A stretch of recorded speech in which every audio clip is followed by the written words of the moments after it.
Et avant de parler de cet attentat qui a fait une centaine de morts, on vient de l'apprendre, une information de la plus haute importance. Il fera beau, chaud et sec demain. Voilà pourquoi, priorité au direct, nous nous rendons à 100 mètres d'ici, dans le parc de la Chaîne, où nous retrouvons notre envoyé spécial qui ne sert absolument à rien, Patrick Balureau. Bonsoir Patrick. Bonjour Jean-Laurent, et oui, vous l'avez dit, effectivement, c'est une information qui devrait être confirmée dans la soirée par le gouvernement. Nous avons rencontré plusieurs Français qui ne parlaient que de cela, c'est donc très visiblement une nouvelle préoccupation dans l'esprit des Français.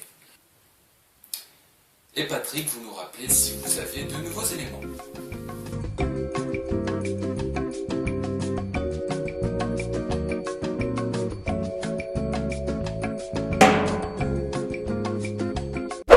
Salut à tous, aujourd'hui je vais vous parler de la météo qui influe considérablement sur notre vie de tous les jours, à tel point que plus rien n'est possible sans un mini point météo.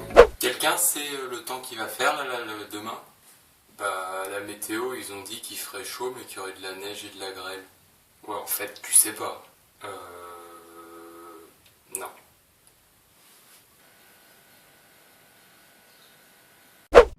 Car oui, je suis certain qu'on a tous quelqu'un comme ça dans notre entourage. Quelqu'un qui maîtrise plus ou moins bien l'art de la météo. Et comme toujours, dans tous les domaines, il y a des optimistes. Génial les enfants, il prévoit du beau temps pour samedi. On va enfin pouvoir continuer à repeindre la cabane du fond du jardin. Et il y en a des plus pessimistes.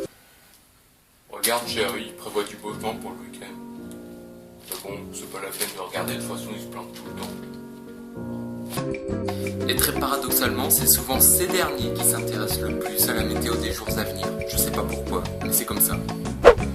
Et puis je sais pas vous, mais chez moi, il fait toujours moche lors des grands événements. Je sais pas, un mariage, il fait moche. La fête de la musique, il fait moche. La grande braderie, il fait moche.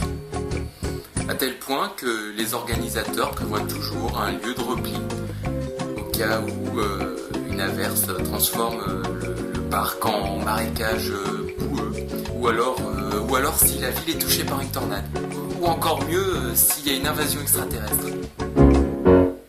Poétique, l'habitat du dune. En raison d'une attaque extraterrestre, repli dans la salle communautaire. Oh bah non, on s'éclatait bien.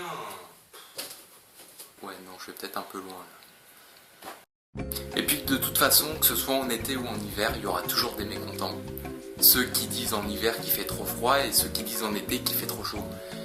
Ceux qui disent en hiver qu'ils veulent être en été et ceux qui disent en été qu'ils veulent être en hiver. Et bah des fois, c'est une seule et même personne, pendant 2 saisons différentes. Donc la seule chose à faire pour éviter de leur foutre un pain, c'est de prendre des cours de yoga.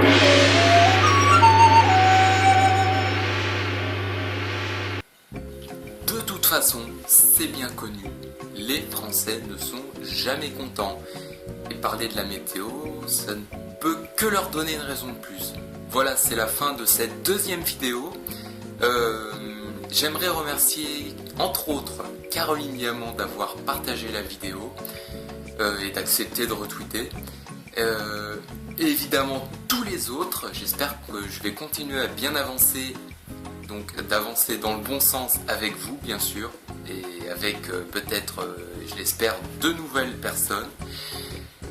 Voilà, je vais donc terminer cette vidéo avec une petite blague météo, puisqu'on est au cœur du sujet.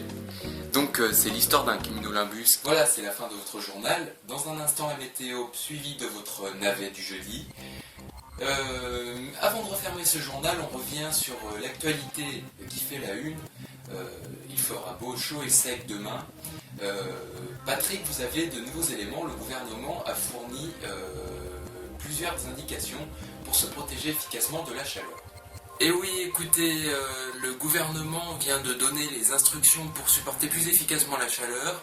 Alors, entre autres, vous avez le choix entre vous abonner à la chaîne YouTube, aimer la page Facebook de la vie de Gus et me suivre sur @Gizenberg sur Twitter et d'attendre avec impatience la prochaine vidéo. Voilà.